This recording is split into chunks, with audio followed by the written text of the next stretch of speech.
Recording by SR studio Ludhiana. लेके लगवना कराई के पिया, छोड़ के हमके बहरा जन जाई ये पिया। ए राजा जी लेके लगवना कराई के पिया, छोड़ के हमके बहरा जन जाई ये पिया। अपना में हक के बात मानी राजा जी, अपना में हक के बात मानी राजा जी। लेला न राजा ये गलो न पे टेम्पो, चकिया चंदौली चलाई राजा जी। लेला न राजा ये गलो न पे टेम्पो, बियरही से मिर्जापुर चलाई राजा जी।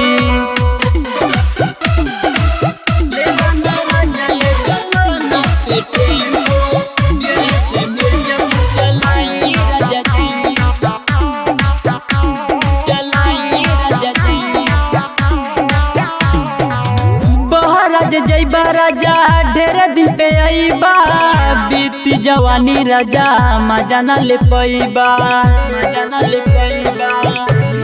ए राजा जी बहराज जैबा राजा ढेर दिन पे आईबा, बीती जवानी राजा मजा न ले पैबा। देहिया के सुख खूब उठाई राजा जी, देहिया के सुख खूब उठाई राजा जी। लेला न राजा ये गलो न पे टेम्पो, अगला हाट से रेवरा चलाई राजा जी। लेला न राजा ये गलो न पे टेम्पो, शेरवा से बिक्सी चलाई राजा जी।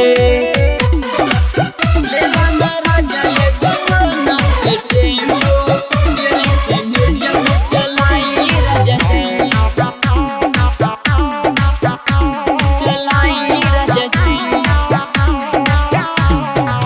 बनारस स्टेशन पर लाइन लगवई हा, मुगल सरा होते बबूरी चलई हा।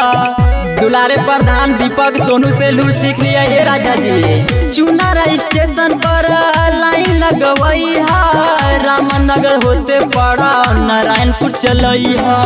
होई राम सीसा खूब कमाई राजा जी, होई राम सीसा खूब कमाई राजा जी।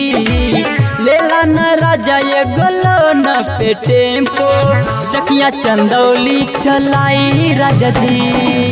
लेला न राजा ये गलो न पे टेम्पो, बियरही से मिर्जापुर चलाई राजा जी।